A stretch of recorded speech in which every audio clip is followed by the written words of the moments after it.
Welcome to a busted play. An illegal use of hands to the face short. The Buccaneers are playing the Dallas Cowboys on Thursday night. We're so ready for the NFL to be back. Let's make a little prediction about what we think we're going to see from both teams Thursday night. Just give me some of your thoughts, Jake. What are you thinking going into this one? I think we're gonna see Brady just like how we last saw him playing at the top of his game, or at least as top of game a 44-year-old can with all the weapons. I mean, best weapons he's had in his entire career. He's gonna show up for these last couple years that he's gonna be in Tampa or more. Hopefully, it's not more. I hope it's not more. um, but I mean, Chris Godwin, Mike Evans, Antonio Brown, Scotty Miller. You can't go wrong with a squad like that. And Tampa Bay's defense is going to be turning up like they always have, or like they did in the last game they played. So I'm excited to see that. And the Cowboys, they're kind of pitiful, or at least they were pitiful last season. I don't know how much it's going to carry over. Seeing Dak take the field again is going to be nice for them, but I don't really think this game is going to be close. No, I tend to agree with you. I don't. I'm excited to see the Cowboys offense and see how it holds up, but really, I just that this Buccaneers defense is a lot, and I feel like you need to be on all your P's and Q's in terms of just being able to do much of anything against the Buccaneers defense. Mm-hmm. And I feel like, yeah, the Buccaneers offense, I'm on the same page with you. They're probably going to look like a well-oiled machine in terms of having a whole offseason to prepare for one opponent. Obviously, everybody has that advantage, but I mean, Dallas has got a very tough matchup here for them. And I mean, honestly, I feel like we really, in terms of the first game, for matchups that the Buccaneers could have had. There weren't a ton of options they could have gone with, but I feel like you're right. I don't think the opening game of the season is going to be that close. No, but America's team needs to get the spotlight that they oh so desire, and it's the start of like the 7 primetime games that they get. So I mean, nothing's really going to unify the NFL community. Well, excluding that one team, the other 31 teams are going to be very unified watching the Cowboys just taken out behind the shed and slapped around a little bit with just like the offenses can go toe to toe with each other, but the defenses are just on completely different stratospheres.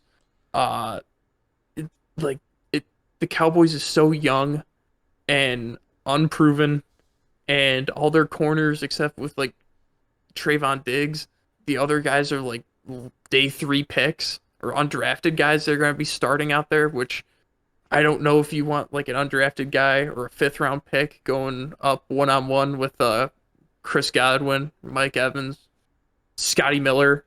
I don't know why I said Scotty Miller before I said Antonio Brown, but you know, both like even those guys, it's going to be rough out there for them.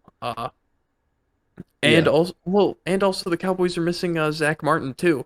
He's on the COVID list, so he's not going to be in that game. So a piece of their solid offensive line, uh, just not going to be looking good for the Cowboys. yeah. I mean, it's one of the biggest pieces of the last time we saw the Buccaneers play. Obviously, the D line just had an absolute meal of a game, against the Kansas City Chiefs, and they were just getting after everything.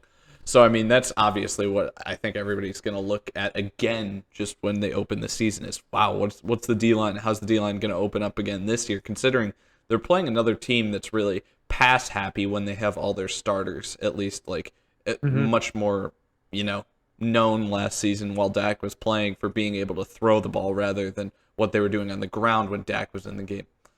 So that'll be interesting to watch the Buccaneers D-line. But then again, there's a lot of interesting pieces with the Buccaneers defense, mostly because I said I think that the Buccaneers offense is just going to look like a well-oiled machine.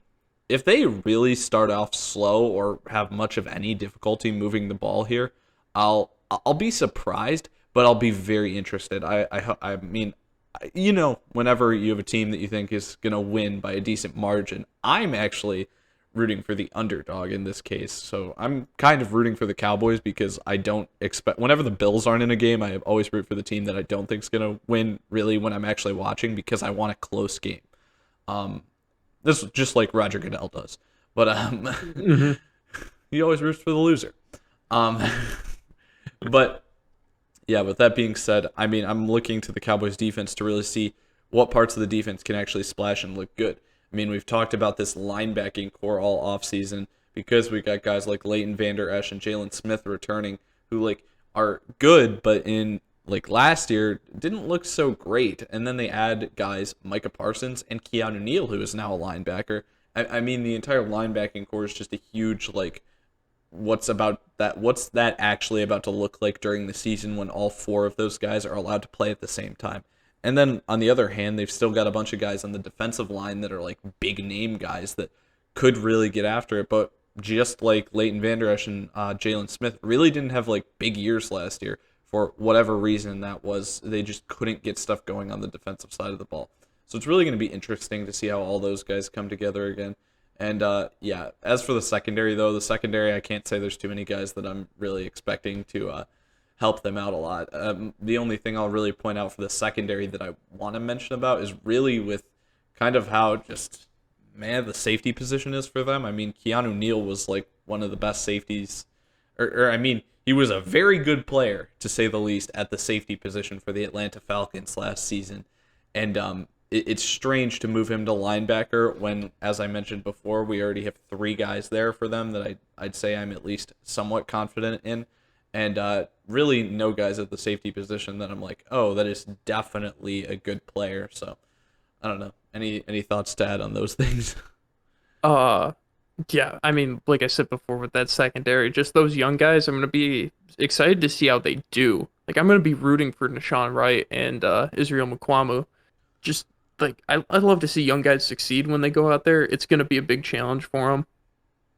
Uh, Tampa Bay though, I'm expecting them to win. I'm not really rooting for anyone on that team. It's hard for me to root for a team that Tom Brady is on, even though he's shown that he's become more likable over the past year.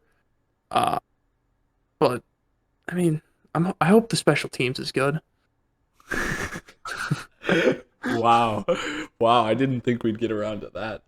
Yeah, I hope nobody looks like the 2010 Chargers Thursday evening. That would be very disappointing. Hmm. But yeah, I am expecting Scotty Miller to break one off big though on a return if he's on doing a that, or return. Really? if it's AB, I don't know who they have back there for returner right now.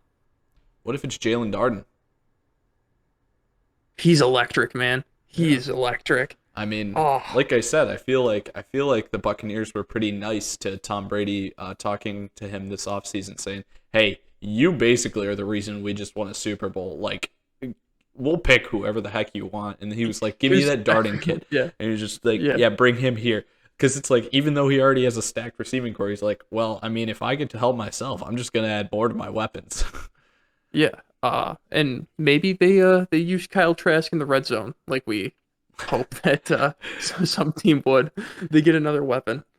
No, I don't think they'll actually use Kyle Trask in the red zone because asking Brady to step off the field kind of sounds insane. I mean, asking Drew Brees to step off the field was insane, but Taysom Hill But it figured it out. worked. But it worked. So I just don't think Kyle Trask is. I don't know why. I just don't feel like. I feel like Brady's just got a little bit more of a personality that won't let a guy step out into the field, unlike Drew Brees. I don't know what it is. Just don't think it'll happen. No, but I am still interested to see what the Buccaneers do with some of their acquisitions. Like, how do they split these carries at the running back position? They got a lot of guys in that backfield now that could potentially be getting handoffs. Gio Bernard, definitely a guy who was fun like early in his career with Cincinnati, had some injury issues in recent years, and then like still just kicking around, but finally on another team where he may actually be able to see some like significant snaps in games that mean something, as opposed to just in Cincinnati where you're never going to make it past the wild card round, even if you're a good year in Cincinnati, and they're definitely not going to be that this year. And then our Mhm. already mentioned like Jalen Darden is on this roster, but how do they actually use him? Do they just say, "Oh, okay, he's gonna get subbed in with like wherever"? It's just gonna be like the rotation of receivers, and we're not gonna like worry about what specific skill sets guys have or anything like that? Or like could he potentially be a guy that they actually consider like start using more jet motion stuff with? Because they a team they're a team that, made it far into the Super Bowl, but honestly, a lot of good teams now are using a lot of jet motion, which is Hmm. interesting. That it's kind of like better teams in the league are the ones that are actually using it, and for whatever reason, the Buccaneers didn't do that and still managed to win the Super Bowl. And it's one of the things in recent years that has been kind of successful for offenses that was kind of innovative, I guess, just at least how often it was getting used as opposed to having like full deep looping end arounds and reverses and that type of thing. Um, so interested to see if they can add that element to their offense. I don't know if they actually will bother to, or they'll just have him in that sub role, like I said, but it's something I'm at least watching out for in this game on that side of the ball. Um, Hmm. yeah, I, I don't know. I feel like that's basically everything. My thought process. The Cowboys will honestly. This is something I'll say.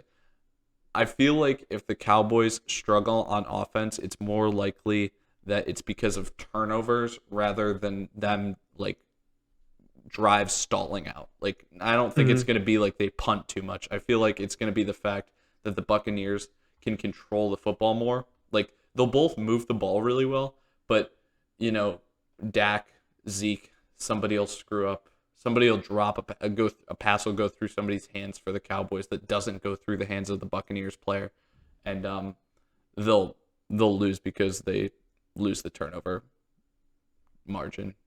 Just Tampa Bay Yeah. wins that. Yeah, this is really a battle of offensive depth. Uh, both teams are stacked on offense, really. It just comes down to the Cowboys tend to make more mistakes than the average team, and uh, their defense is just atrocious. Even compared to like a mediocre team's defense, it's not good. Yeah. And the Bucs have all their playmakers on defense. So that's what I'd expect from them to be able to go out there Hmm. and force some turnovers. Yeah, well, I think that's everything I got. Are you all set? Yeah, I think we can cut this here.